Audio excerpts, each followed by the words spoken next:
XL558 Studio. Narito ang programang Basta Promdi, Lodi. Maghahatid ng serbisyo publiko, mga storya at balita ng bawat probinsya. Basta Promdi, Lodi. Ang programang may tunay na malasakit at puso sa bawat probinsya. Kasama ang totoong probinsyano, Congressman Alfred Delos Santos. At ang batikang mamamahayag sa radyo telebisyon, Drilon. Basta Promdi, Lodi. Basta Promdi. Basta Promdi. Lodi. Isang mapagpalang Huwebes, Pilipinas, sa ngalan ng tinig ng Kongreso at ang totoong kapromdi na si Alfred de los Santos. Kami po ang inyong mga tagapaghatid ng purong serbisyo publiko sa barangay man, lungsod o kanayunan. Ako po ang inyong kakampi, Drilon, coming to you live from Anilao, Batangas. Hi, Jude! Ako yun na sanang susunod na itatanong ko, nasan po si Drilon? Nagtatanggal ng stress, Drilon. Kasi kanina pa lang bago kami na umere, nakita ko nagbukas ng camera si Ces. Naku, swimsuit ba yun? If you are watching us over our Facebook Live nationwide and on YouTube, naku, napupunan nyo. Talagang nagtatanggal si Drilon ng stress, Drilon. Saan nila pala? Nainggit naman ako. Maayong adlaw mga kapromdi. Ako ang inyong sandi coming to you live from Cebu City. Nako, from inside my room. Parang awang-awa naman ako sa sarili ko. Eto po si Jude Bacalso. Sama-sama nating isulong ang kaunlaran sa mga pamayanan. Nakakaingit. This is an early weekend for you. Wow. Well, not exactly. Day trip lang ito. I know contra loose, but I wanted to show the sea behind me. At hindi ko kasi talagang ma-resist ang imbitasyon ng isa sa pinakatanyag na environmental lawyer sa mundo, hindi lang sa Pilipinas, ni Tony Oposa. Nasamahan siya dito sa Anilao. So, eto ko, mabuti na lang at malakas ang internet dito, nasa balkonahe para makita nyo naman ang dagat. Ang view mong nakakainggit. Naku, by the way, Ces, you have to say hello to Attorney Oposa. Si Attorney Oposa bang kasama mo dyan? Correct. He actually has roots in Cebu, and he and his daughter, actually Anna, have a project that was well awarded worldwide in Bantayan Island. So they are really synonymous with the environment. So I've worked tangentially with both of them, no, not directly with both of them, but I know of their work and I really admire their work. So ang ganda naman ng view nila dyan. Talagang the environment is in full display. Yes, hindi ako nag-swimming pero nag-kayaking ako, kaya alam mo, tumatagak-tak ang pawis ko kanina, kaya ayan, nag-headband na lang ako para mukhang medyo sariwa ng konti. Ang sarap naman, from kayaking diretso sa public service, di ba? Serbisyo publiko kaagad dito sa ating programang Basta Promdi, Lodi, at nakikipromdi ka dyan sa mga taga-Anilao, Batangas. Ang ganda. Ang ganda. Correct. Marami akong nasagap dito na i-feature natin dito sa Basta Promdi, Lodi. Pero samantala, gusto kong i-enumerate sa inyo kung saan na tayo napapanood at napapakinggan. Unang-una, syempre dyan sa Cebu, sa Southern Leyte, Bohol at Negros Occidental sa pamamagitan ng DYRB Cebu, 540 kHz. Nasa Tirad Pass TV and Radio rin tayo sa Ilocos, DXRD Davao at Infinite Radio sa Calbayog City. Napapakinggan at napapanood din tayo sa Radio DWNX-FM sa Naga at TV Veritas sa Albay. Nasa DYDM Isabela, DXCO Cagayan de Oro at Magic 103 Zamboanga rin tayo, at sa Facebook page at YouTube channel ng Regional News Group Luzon. Ayaw kong basahin yung next part, Ces, kasi pag tinitingnan kita, parang wala kang problema dyan. Pero kung kayo po ay may problema sa inyong barangay, munisipyo, syudad o probinsya, mag-text o tumawag lang po sa aming hotline 0998-978-2971 para sa Smart at 0917-160-0611 para naman sa Globe, o mag-email tayo sa bastapromdilodi@gmail.com. Bukas din po ang aming programa sa mga gustong maging volunteer reporter reporter sa pamamagitan ng Promdi Citizens Balita. Gusto ko lang idagdag na kung hindi lang puro problema ang tinatanggap namin dito, we are also welcoming your good news. In fact nga kanina, sabi ni Sa pag-iikot niya dyan, maraming good news siyang nasagap na ihahatid namin sa inyo in the coming weeks dito lang sa Basta Promdi, Lodi. At saka alam mo, Jude, isa rin yan sa adhikain ni Attorney Opo sa gusto na niyang baguhin ang pananaw natin sa balita. Sabi niya, bakit kailangan mauna ang mga masasama at negatibong balita? Ba't hindi natin bigyan ng spotlight ang mga gumagawa ng mabuti, ng maganda, para naman mas tayo mabigyan ng inspirasyon at maging mas positibo ang pananaw sa buhay. Yan. So, tulad ng mga katrabaho niya, no? Mga kalahi nilang lumalaban para sa environment. Yan mga kwento naman natin na that we're sharing constantly here sa programa. Tama, pero bago ang lahat, suyurin muna natin ang iba't ibang panig ng bansa at alamin ang mga balita mula sa ating mga Loding RMN reporters. Promdi Patrol! Patrol! Ang bahaging ito ay hatid sa inyo ng Top Asia Corporation, pioneer importer of particle boards, medium density boards, at melamine face chipboards. Proud partner of leading furniture contractors in the construction industry. Basta't the best laminated boards, dun ka sa subok na. Top Asia. For more details, please call 8294-3144 or 8294-3188. You may also visit www.topasia.com.ph. Alright, unahin natin ang probinsya ng aking ama. Sa Pangasinan, ang PNP luluwagan na ang border checkpoints matapos isailalim sa MGCQ ang probinsya. Narito ang balita hatid ni John Caranto ng IFM Dagupan. Luluwagan na ng Philippine National Police Pangasinan ang border quarantine control checkpoint nito matapos ibaba sa Modified General Community Quarantine ang probinsya hanggang sa ika-30 ng Nobyembre. Ayon sa PNP Pangasinan, inabisuhan na nito ang mga pulis na nagmamando sa border checkpoints na luwagan na ang pag-check ng travel requirements lalo sa mga dadaan sa boundaries ng probinsya matapos ibaba sa Alert Level 3 ang quarantine status ng NCR. Unti-unti ring babawasan ng mga pulis na nakadeploy sa BCPQs upang gamitin sa anti-criminality operations ng pulisya. Ang mga fully vaccinated individuals naman ay maaari makapasok ng probinsya maliban sa mga individual na pupunta ng Ilocos Sur at Ilocos Norte na kailangan pang magpakita ng negatibong resulta ng RT-PCR test o antigen test. Samantala, lahat naman ng mga papasok sa probinsya ay kailangan magpakita ng S-Pass Travel Permit liban sa mga apors. Mula sa Dagupan City, ako si John Caranto nag-uulat para sa Basta Promdi, Lodi. Maraming salamat, John. Sa Pangasinan, dumayo naman po tayo sa Bulacan, 2 pasilidad para sa food security. Itinayo na. Ito ang report ni Radyoman Mike Sigaral ng RMN Bataan.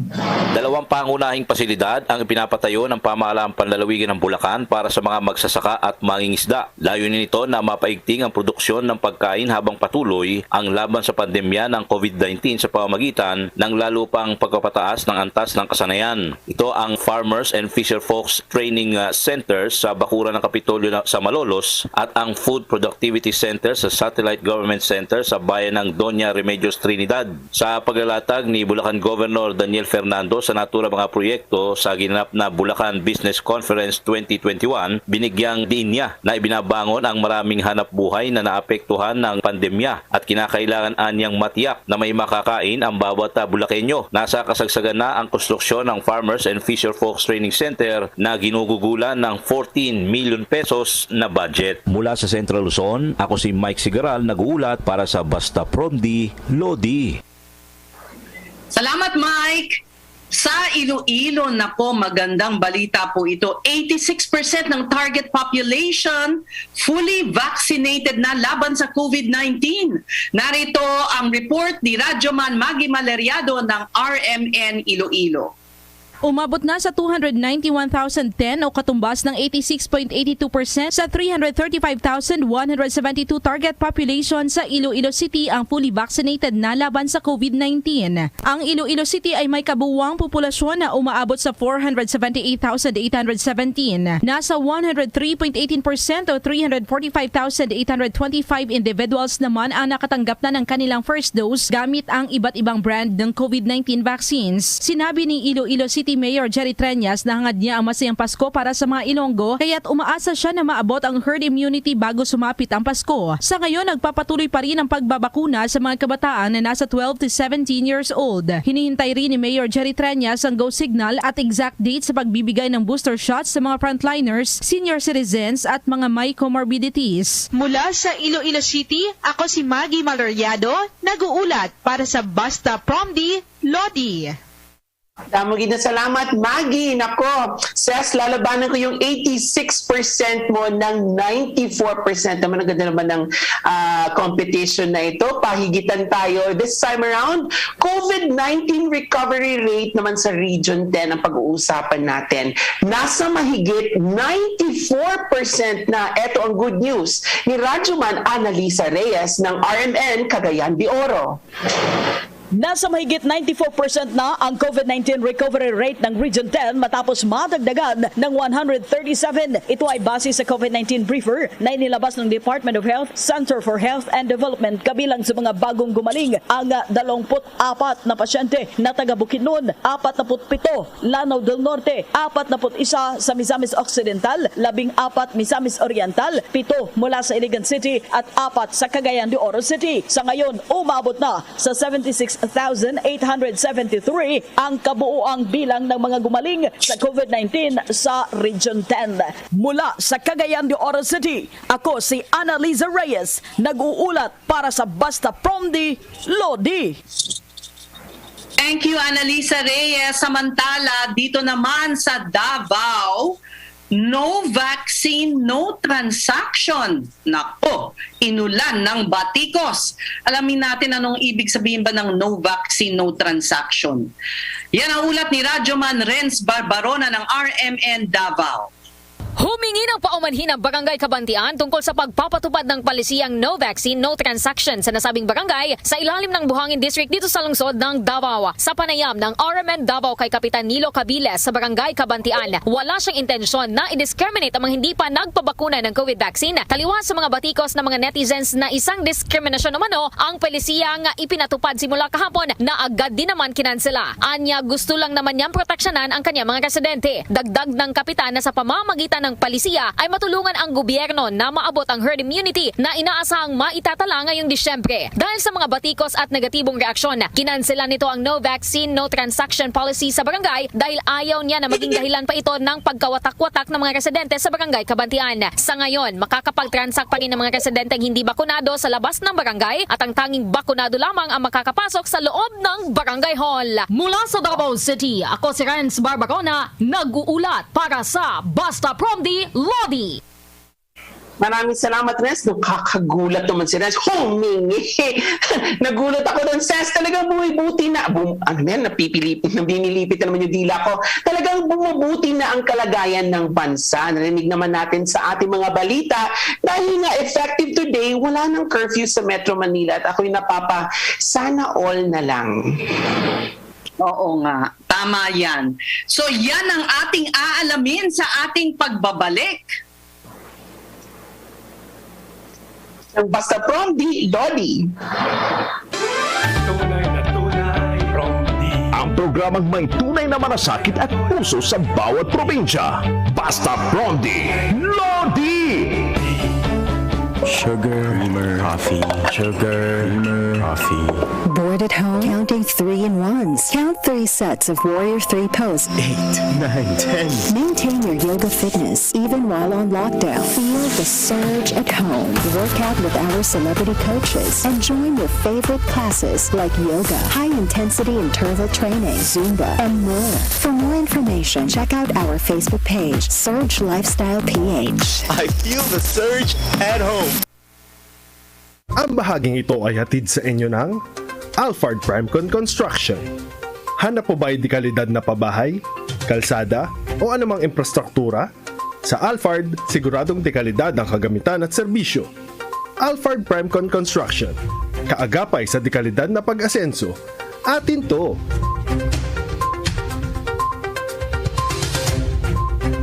Layo na rin ang ating narating sa pagpapagaling ng bayan. Huwag natin hayaang masayang ituloy ang laban. Tapang at malasakit, malalapitan kahit anong oras man. Kami inyong maaasahan, tapang at malasakit. Sa amin kayo kumapit, si Bongo at ang Pangulo. Kami ni Pangulong Duterte, patuloy po kaming magsiservisyo sa inyo. Dahil para po sa amin, ang serbisyo po sa tao ay serbisyo sa Diyos. Ating itutuloy ang pagbabago. Basta Promdi, Lodi, ang probinsyano, ang probinsyano, ang probinsyano party list. Probinsyano'y boses mo, Promdi para sa tao. Marami siyang tinutulungan, handa kang ipaglaban, wala siyang uurungan, tunay na kaibigan. Ang probinsyano, yan ang boses ng Pilipino. Ang probinsyano ay luzon. Basta Promdi, Lodi, ang probinsyano, ang probinsyano, ang probinsyano party list.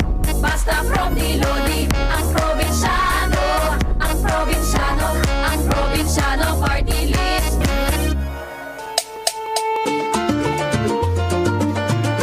Ang probinsyano ay likas na masisipag. Golden rule, hindi ka pwedeng magising ng tanghali. Ang probinsyano ay hindi nahihiyang magsalita ng may punto. Proud ako maging ang probinsyano dahil ang seafood namin ang pinagpipiyastahan sa Maynila.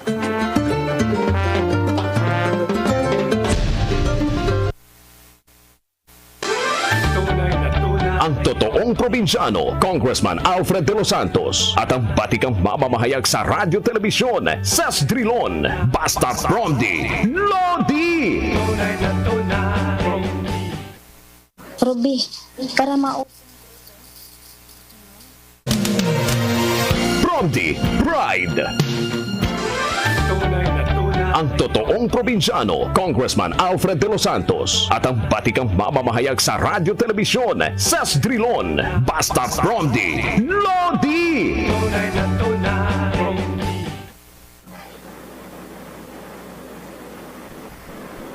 At eto naman po ang good news na hinihintay ng karamihan simula mamayang gabi. Naku, makinig po kayo.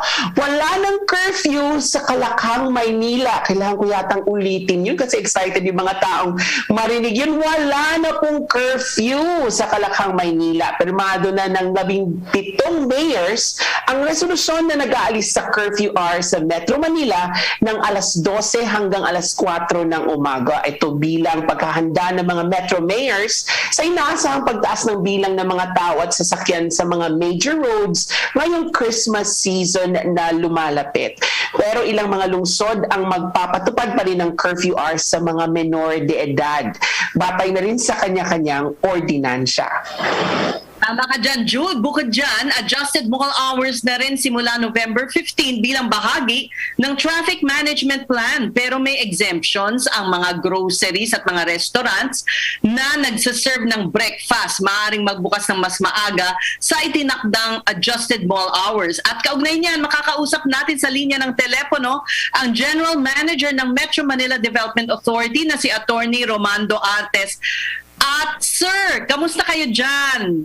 Nakikita ko kayo talagang nagmamadaling makarating sa opisina. You were on the road. But thankfully, I think you are already behind your desk. Tama, sir? Yes, Mrs. Magandang tanghali po sa inyong lahat. Okay, ready na po. A few minutes ago, nasa kotse pa lang siya, di ba? Pasensya na po, talaga pong medyo busy po itong mga nakaraang araw, pati po ngayong araw na to, medyo laggari po at dahil dalawang functions pa rin po ang ating pine-perform dahil ako pa rin po ang Assistant General Manager for Finance and Administration at the same time GM po ng MMDA. Yes, I can imagine kung gabundok ang mga siguro papeles at mga responsibilidad ninyo. But sir, handa na po ba talaga lahat ng LGUs sa Metro Manila dito sa pag-lift ng curfew? And if you can identify, ano ba yung mga cities na magpapatupad pa rin ng curfew sa mga menor de edad? Handang-handa naman po ang ating LGUs. In fact, unanimous po yung decision na i-lift na ang curfew dahil nga po patuloy naman pong bumababa ang kaso ng COVID dito sa NCR at tumataas yung pagbabakuna. Ito po ay para mabuksan na po yung ating ekonomiya na kailangan po natin lalo na itong huling quarter ng taon para naman po sa darating na Kapaskuhan medyo maging normal na ng konti ang ating buhay at makapagbigay po tayo ng trabaho sa ating mga kababayan. Yun naman po sa mga minor de edad, sa alert level 3 naman po, bawal pa rin po silang lumabas except nga po doon sa 4 na circumstances kung kailan sila pwedeng lumabas. At ang kanya-kanya pong LGUs natin, kanya-kanyang ordinansa na nagre-regulate ng curfew sa kanilang lugar. Okay, so sila na ang may discretion. Dito naman po sa mall hours, adjusted mall hours, ano po ba yung mga yon? Nabanggit na rin yun ni MMDA Chair the last time, but I suppose mas malinaw na yung mga oras ngayon. Yes. If you could.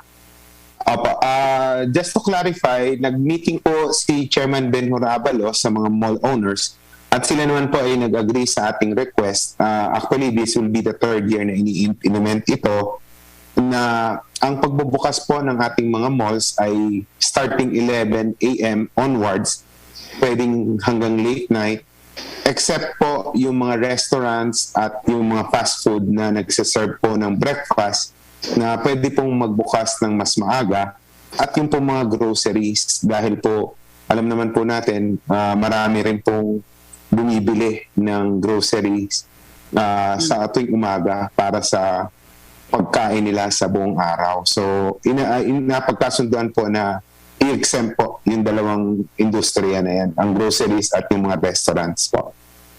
So, kumbaga pwedeng bukas na yung mall only for the grocery and restaurants that serve breakfast and the rest? The rest sarado pa mo muna at 11 po muna ang talagang bukas po ng mall, ng entire mall. Alright, Jude. Pero attorney, sa sinasabi nating wala na pong curfew sa Kalakang Maynila, ibig po ba sabihin nito ay pwede nang bumalik ng 24 hours ang negosyo, transportation at iba pa? Opo, talaga pong magbubukas na po yung ating mga negosyo. Pwede pong 24 hours dahil wala naman na pong restriction sa travel ng mga adults. At yun nga po ay para sa ating ekonomiya. At inaasahan po natin na sa patuloy na pagbaba ng kaso, mas marami pa pong industriya na mabubuksan.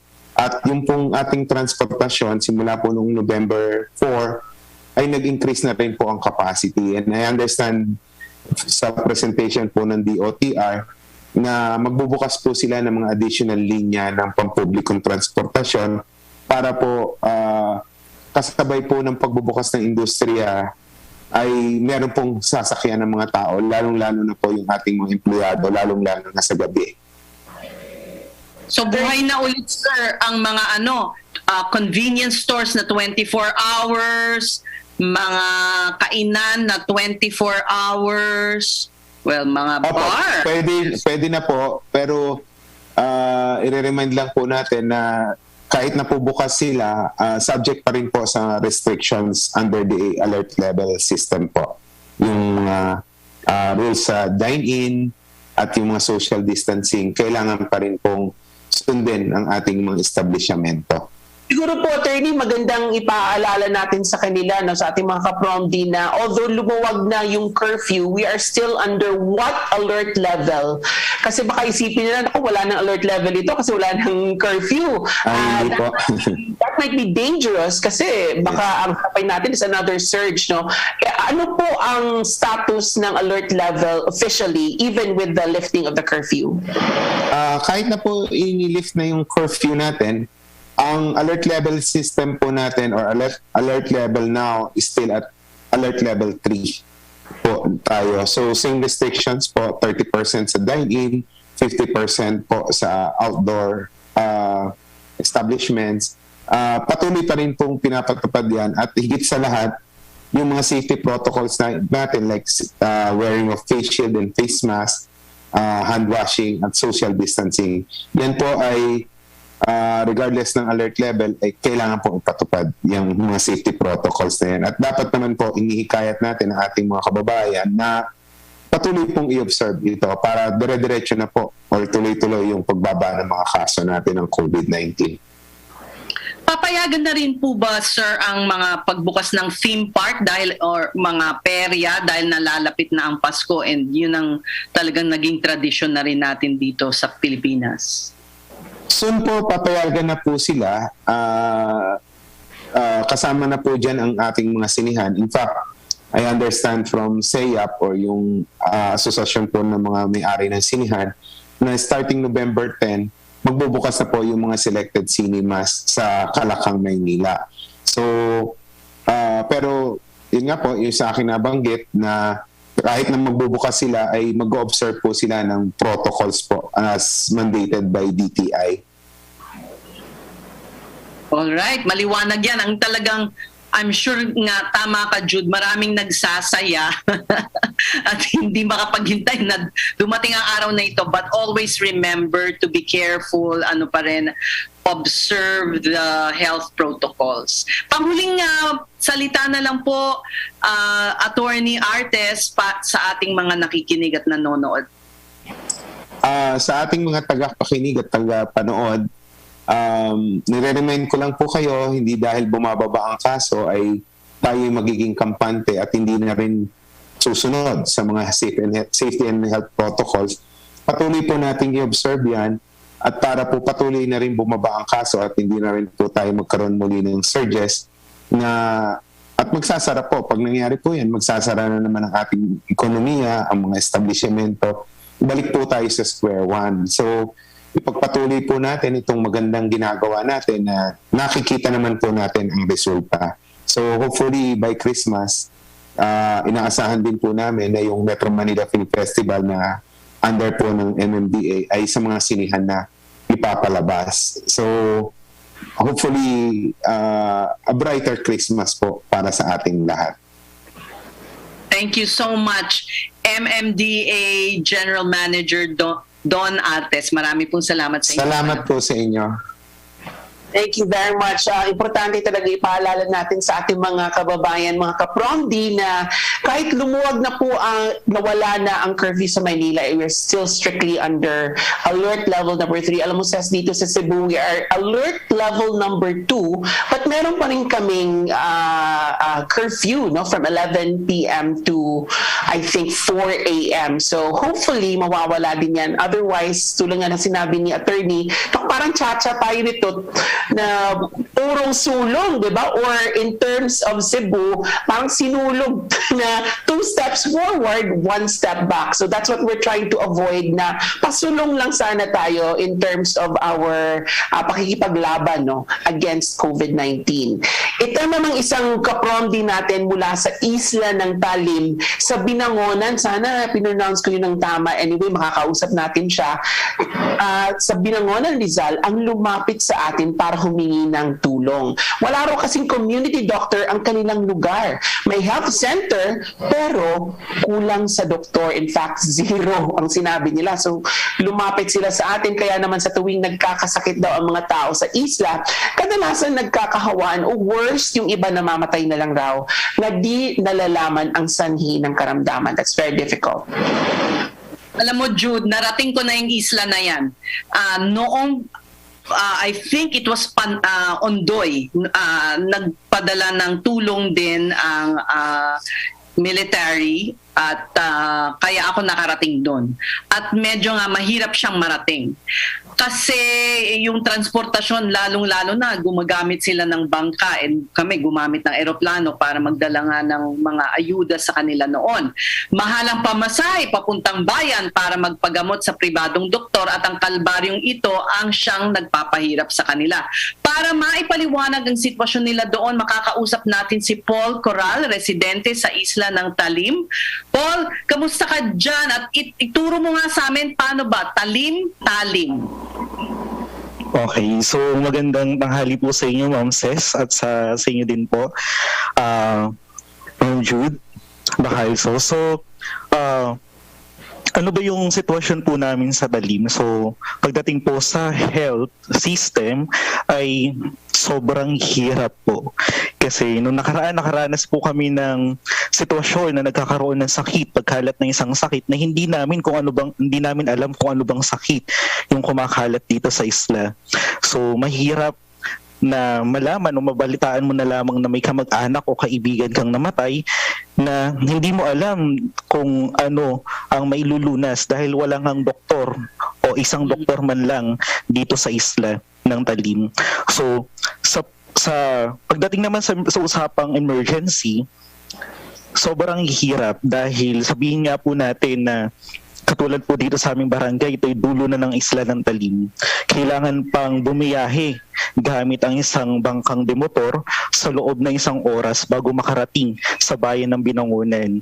So kung makikita po natin, malalaman natin, kukunti na yung tsansa na mabuhay ang pasyente bago makarating sa ospital. So kaya nga po natin tinawag na Pangunang Lunas. Opo? Oo. Ano ang populasyon ninyo dyan ng buong isla?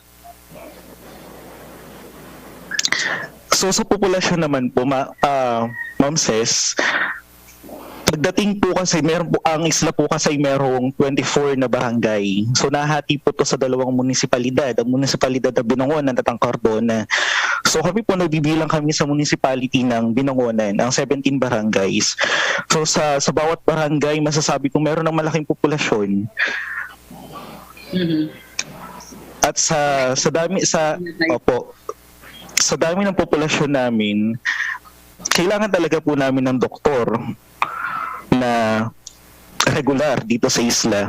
Kasi nga, masasabi po namin, mahirap din ang buhay dito sa isla. Pangingisda lang ang hanap buhay. So, kung wala po kaming regular na manggagaling at sa tulong ng lokal na pamahalaan, paulit-ulit na mangyayari yung mga kinakatakot namin na meron na lang mamamatay na hindi po nang walang kalaban-laban sa sakit na yun. All I'm curious lang, no? When was the last time na meron kayong regular doctor dyan sa isla? Or do you even remember a time na meron kayong doktor dyan sa isla? Kanina po nagtanong-tanong ako dun sa lola ko, yung isa doon sa mga picture na may sakit. Nagtanong-tanong ako sa kanya, since wala pong regular na doktor sa isla, dekada na ang lumipas, walang regular na doktor na napupunta sa isla. Nagkakaroon ng medical mission pero isang beses sa loob ng isang taon. Ganong ka-worse ang health system po ng isla. Talagang masama. So, para tugunan ang iyong hinaing, makakausap natin si Dr. Angelito de la Cuesta, Municipal Health Officer, at Paul Mendoza, Health Administrator ng Binangonan. Magandang hapon po sa inyong dalawa. This is Dr. de la Cuesta. Good afternoon sa inyo. Good afternoon kay Sir Paul Morales. Okay. Yung sa concern ni Sir Paul Morales, medyo nagagawa na kami paraan ay ditong lately, may commission namin isang doktor na foreigner, Dr. Victoria Serbenskaite, isang Lithuanian, pediatrician, para yung kupalingan sa mga taga-isla. Na nakabase doon sa isang barangay sa isla. So, sa mga panahon, nandun nga sa tumiting sa 30 to 40 patients. Siya po ay doon na sa Talim na ninirahan po? Yes, sa missionary na doon talaga nakatara 24 hours. 24/7. Kailan pa po ito nagsimula, Doc? Buwi lang siya sa Lithuania nitong last year, pero ngayon nakabalik na siya. At nangako naman siya na magtatagal siya doon ng mga 1 to 2 years. Yes. Paul, nabalitaan mo na ba na meron ng naka-assign na doktor? May balita po ako sa doktor na yan, no? Kung sa akin po pagkakaalam, isa po siyang misyonerong doktor. Pero sa bilang po ng barangay dito sa isla, sabihin po natin sa munisipalidad na Binangon ng 17 barangays, hindi po sapat ang isang doktor na matugunan ang ganong kadaming barangay. Kakayanin po ba ng isang doktor na i-check up ang mga mamamayan ng isla ng Talim na binubuo ng ganong karaming barangay? Malaki po ang isla.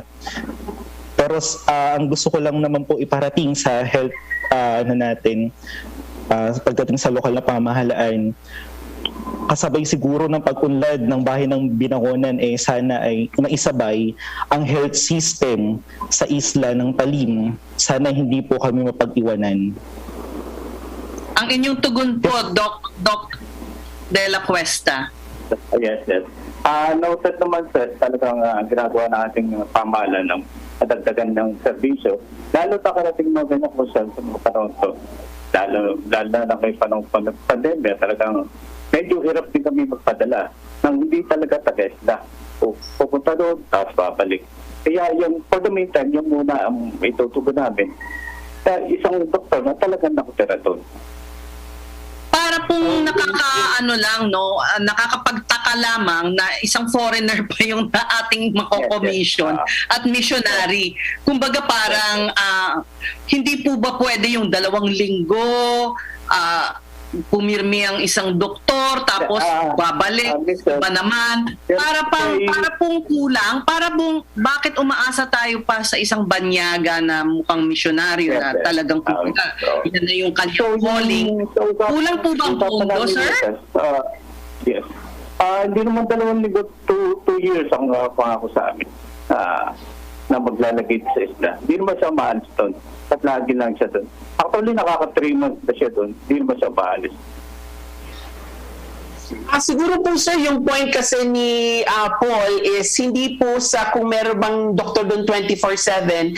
Binanggit na po ni Paul din kanina na hindi po sapat ang isang doktor. So, SES is also suggesting na wala po tayong sistema na pwedeng dagdagan, at least man lang kung hindi nakatira doon 24/7. At least may isa sa 2 linggo na pumunta doon na doktor just to check up on the population. Kasi apart from the diseases that they are facing every day, may COVID-19 din po ngayon na hinaharap. I don't know how the situation is in the island when it comes to COVID-19. Pwede po ba yun, sir? Pwede naman sa i-relay namin sa aming punubahin yung kusan yan.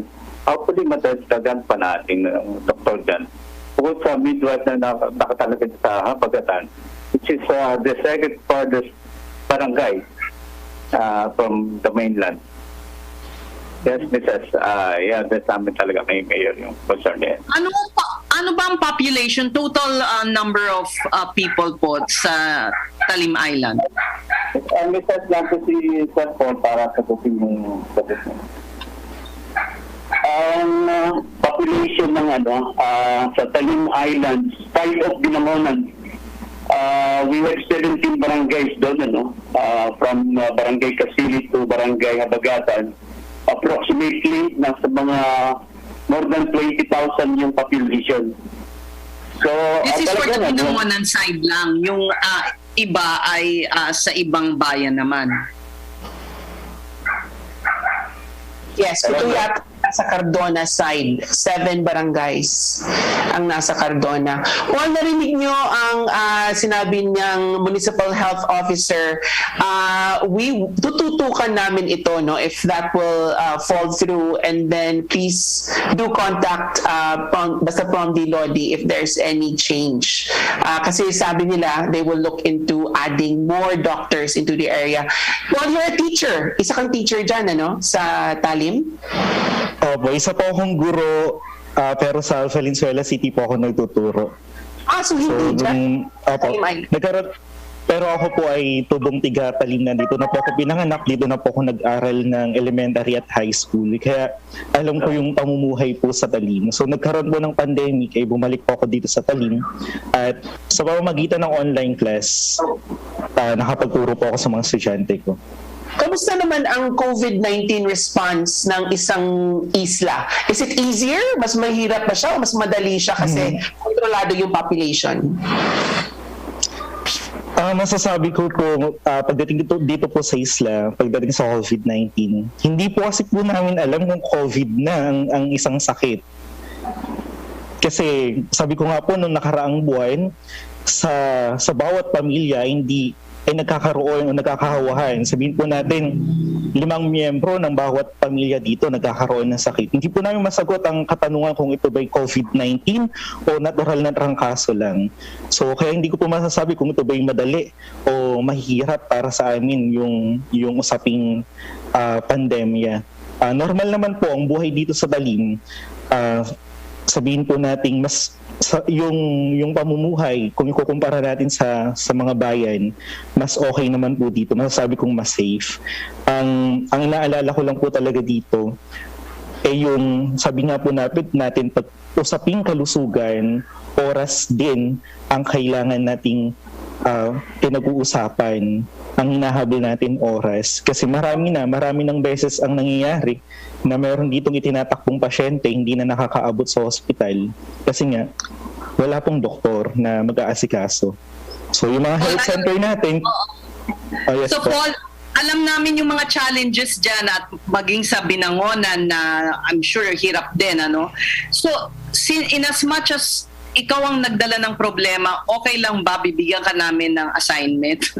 Na tignan mo kung kamusta ba ang performance nitong banyagang doktor na missionary? Ano ba ang kasi baka naman sapat, tignan natin kung tama, kung sapat ba yung pagiging pamamalagi niya diyan at yung training na ginagawa na sinabi naman ni Doc na nabibigay rin niya sa mga ibang mga nakatira diyan at siguro pag-usapan ulit natin kung tama ba or kulang pa yung ganyang solution na iniharap nila.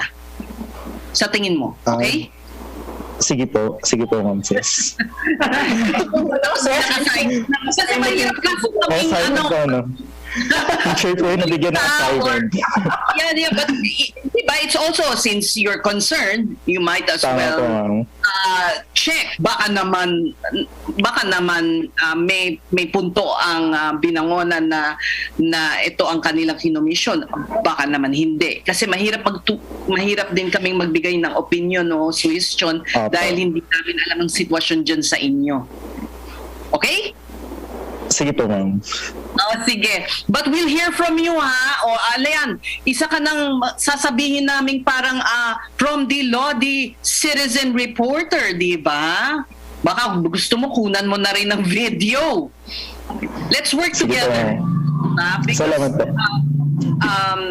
By airing also what you will report, ay mas mabilis nating mapaparating sa kinaukulan yung problema. Salamat po, ma'am. Salamat din po sa tulong niyo sa pagbibigay niyo ng oras para marinig yung boses ng mga tiga-isla.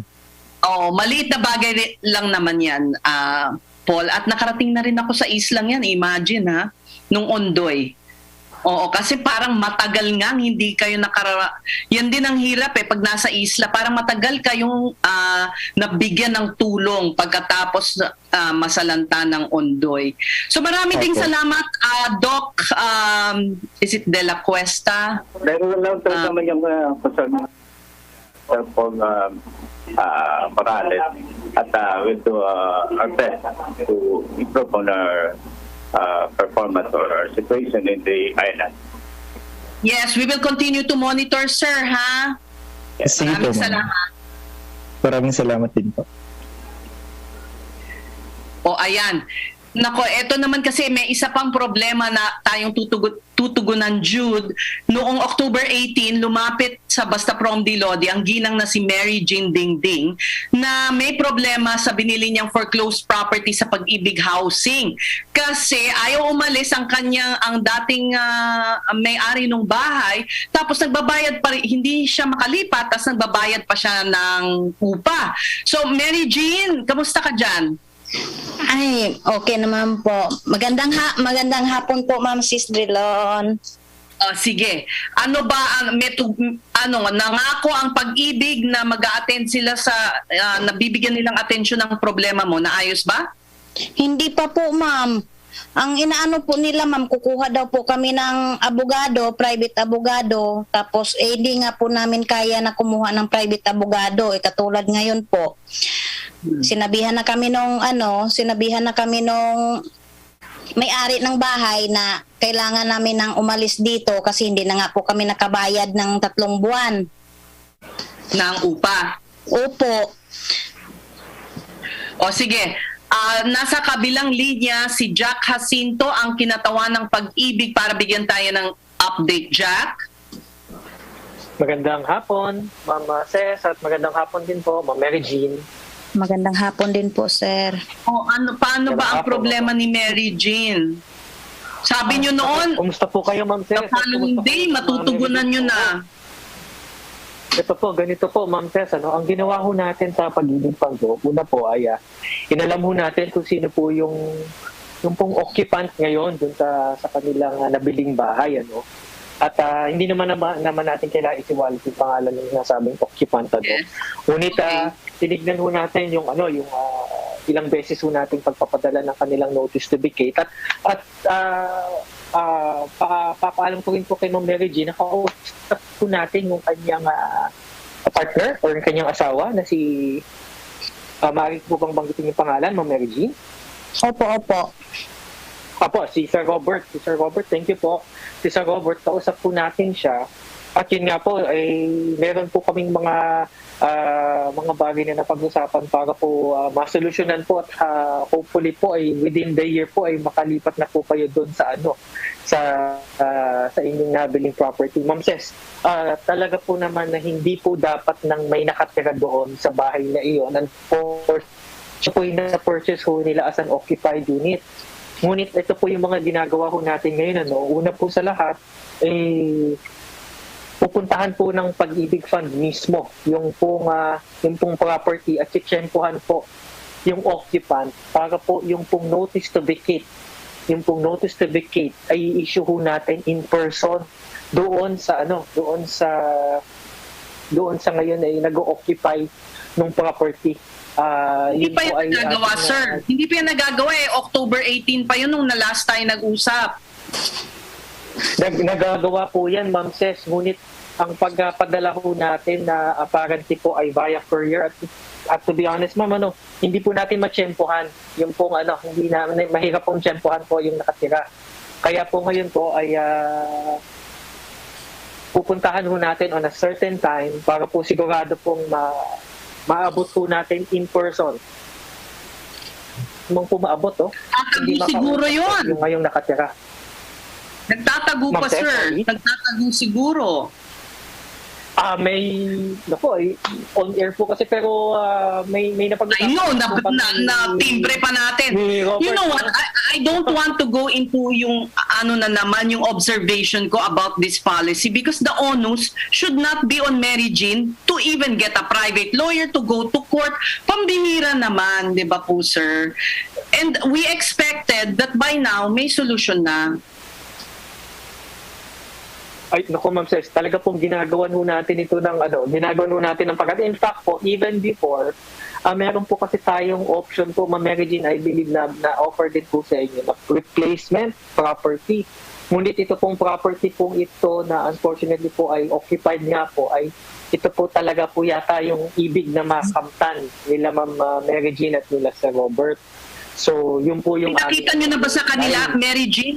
Nakita mo, sorry to interrupt kasi medyo gahol tayo sa oras. Nakita mo na ba, Mary Jean, itong offer nila na ibang bahay? Hindi ba katanggap-tanggap sa'yo? Hindi pa po, ma'am. Hindi. Paano siya magde-decision kung di pa niya nakikita, sir? Okay. Ang nabanggit po kasi, sige po, alamin ko po, ngunit ang nabanggit po kasi sa akin, ang property pong ito ang talagang gusto nilang makuha. No? Kaya po hindi na po natin siguro Same address ba? Same area? Same area ba, sir?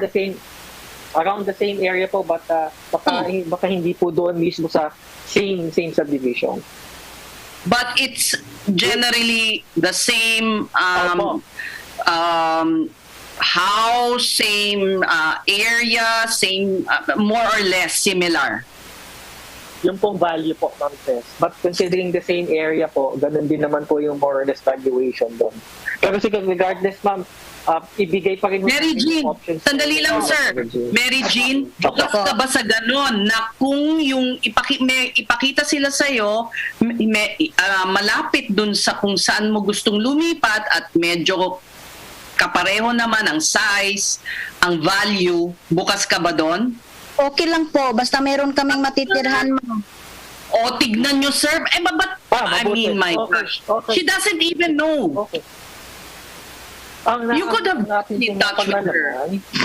Kasi ma'am, na po yung mga gamit namin, ma'am. Ayan pinakita na ni naka-empake na, sir. Talagang parang doble hirap ang nangyayari dito kila Mary Jean. Sige po, Ma'am Tess. Kausapin ko na lang po sila pareho, si Sir Robert at si Ma'am Mary Jean para po yung options po natin ay malinaw po sa lahat. Opo. Yeah, but Mr. Jacinto, she doesn't even know about that solution. You could have offered it before pa. Opo. Pasensya na po, ha. Akala nyo, nalimutan na namin tong problemang to, ha. Pero Mary Jean, antayin mo ang tawag ng pag-ibig na nagsasabing meron silang kapalit na bahay na pwede mo nang paglipatan. Sige bukas po. Ka doon. Yes, Tamo? Mary Jean, magpapaan. Kinainit pa kami dito para kayo'y magkatagpo, pambihira naman. Ma'am Tess, ang kausap po natin kasi yung partner po ni Ma'am Mary Jean. Pero mula po ngayon, ang kakausapin na po natin si Ma'am Mary Jean po mismo. Sige. Pasensya na, Mr. Jack Jacinto, ha. It's just that, medyo may konting impatience kami rito.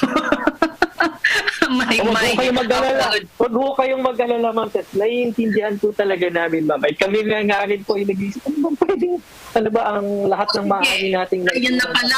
Sige, Mary Jean. Opo. Sino ba magdedesisyon? Ikaw ba ang partner mo? Parehas po kami, ma'am. Yan.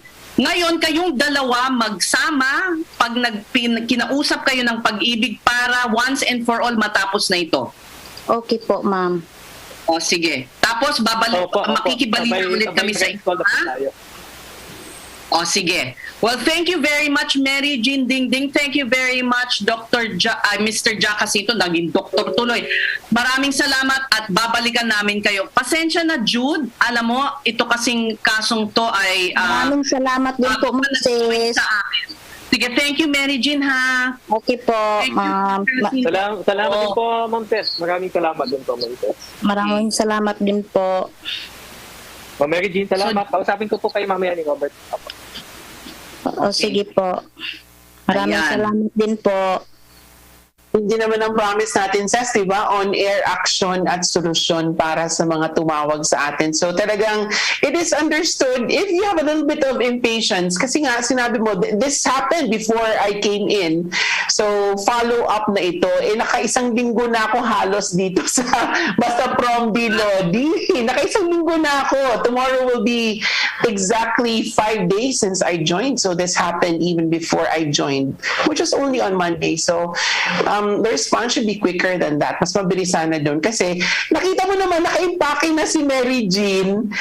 Iniisip na babayad siya ng upa. Pero yung tama bang pagkaintindi ko, yung bahay pala na nalilipatan niya, na binili niya sa pag-ibig, may nakatira. Diba? So paano yun? Yun nga mahirap. Yun na nga parang sa tingin ko, medyo faulty yung policy na yun na papasubasta nila, may nakatira pa. Because magiging burden yun on the person who bought, even if it's this. Yes. Pera nila yun. What they should maybe make sure first na wala ng occupant para wala nang gulo, di ba? Maraming salamat din, Mary Jean, sa pagtawag sa amin and bring us your problems para bigyan namin ng solusyon yan. Ito naman, okay, ang kwentong magpapangiti sa inyong mga kapromdi. For a change, isang babae na pasan niya raw ang daigdig. Naku, pelikula ito.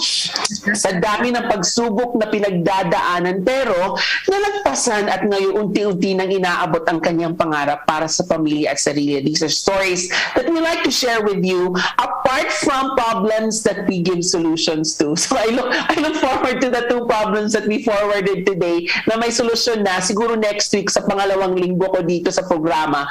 Ang Promdi Lodi kwento ni Crystal May Malonzo Manalo sa pagbabalik ng Basta Promdi Lodi.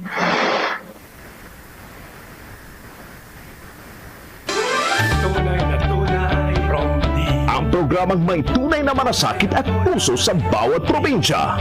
Basta Promdi Lodi! Sugar, creamer, coffee, sugar, creamer, coffee. Bored at home? Counting 3-in-1s. Count 3 sets of Warrior 3 pose. 8, 9, 10. Maintain your yoga fitness even while on lockdown. Feel the surge at home. Work out with our celebrity coaches and join your favorite classes like yoga, high-intensity interval training, Zumba, and more. For more information, check out our Facebook page, Surge Lifestyle PH. I feel the surge at home. Ang programang ito ay hatid sa inyo ng Macapa Corporation. Isa sa mga nangunguna sa industriya ng construction at nakilala dahil sa dekalidad ng mga proyekto nito tulad ng paggawa ng mga tulay, kalsada, dike at marami pang iba. Simula 2001, ang Macapa Corporation ay katuwang nyo sa pagpanday ng inyong bisyon at pangangailangan. Tapang at malasakit, sa amin kayo kumapit, si Bongo at ang Pangulo. Kami ni Pangulong Duterte, patuloy po kaming magsiservisyo sa inyo. Dahil para po sa amin, ang serbisyo po sa tao ay serbisyo sa Diyos. Ating itutuloy ang pagbabago. Basta Promdi Lodi, ang probinsyano, ang probinsyano, ang probinsyano party list. Probinsyano'y boses mo, Promdi para sa tao. Marami siyang tinutulungan, handa kang ipaglaban, wala siyang uurungan, tunay na kaibigan. Ang probinsyano, yan ang boses ng Pilipino. Ang probinsyano ay lagos. Basta Promdi Lodi, ang probinsyano, ang probinsyano, ang probinsyano party list. Basta Promdi Lodi, ang probinsyano, ang probinsyano, ang probinsyano party list.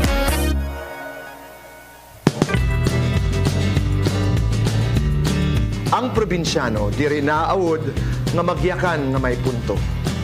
Ang probinsyano'y pinalaking may galang sa nakatatanda, kaya't tatandang may galang sa kapwa. Ang probinsyano ay kayang labanan ang COVID-19 sa pamamagitan ng pagsusuot ng mask at pagpapabakuna.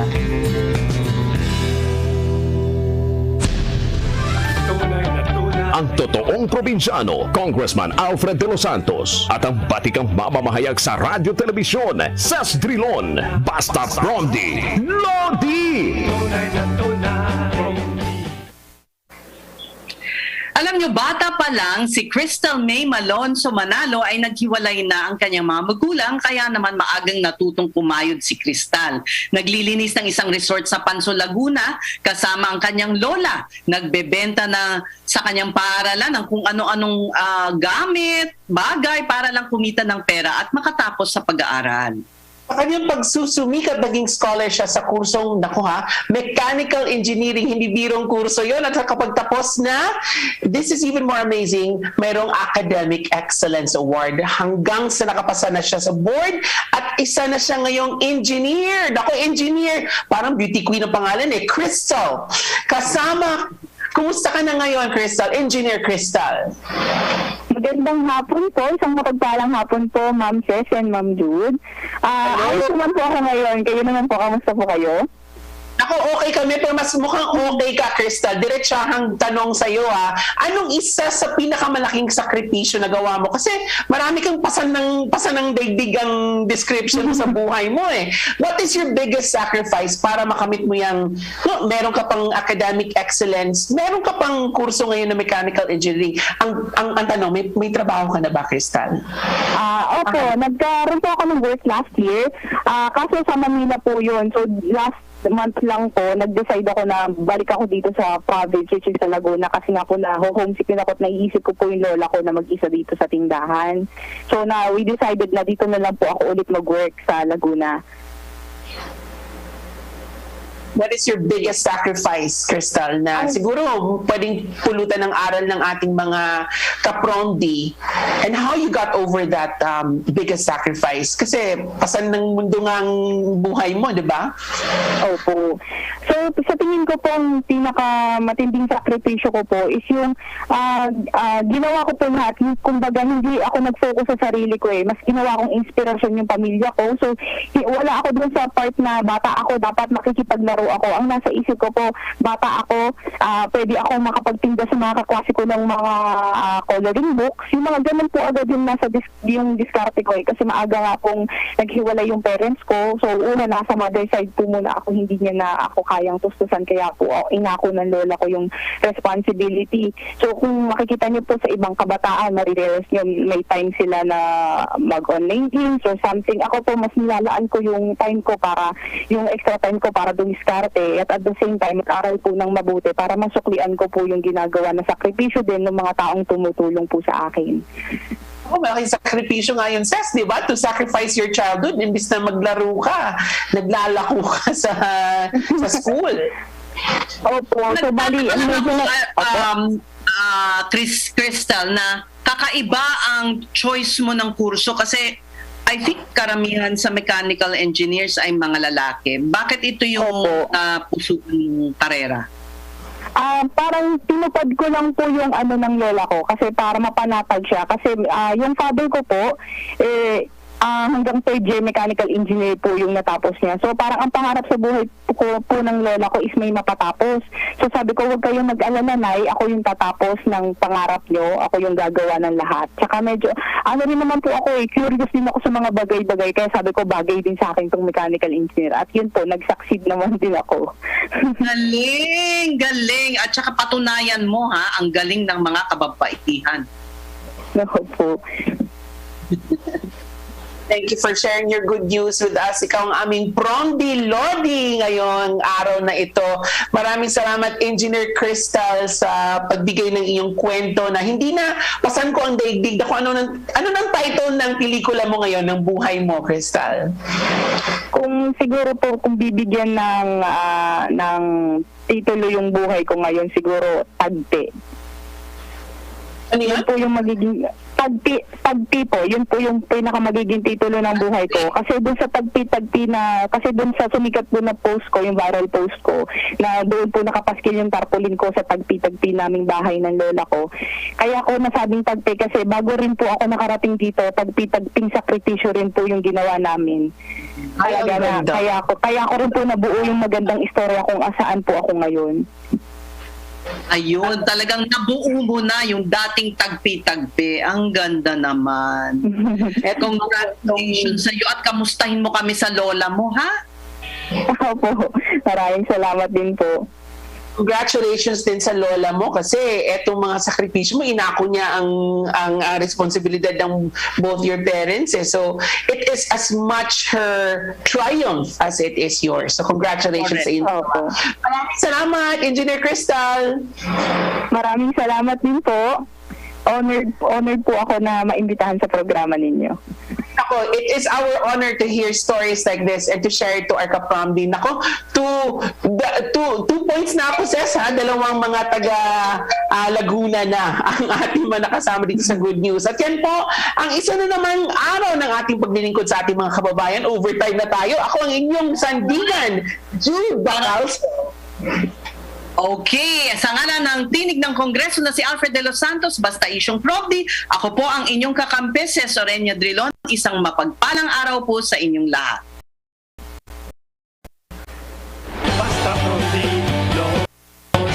Basta Promdi, Lodi!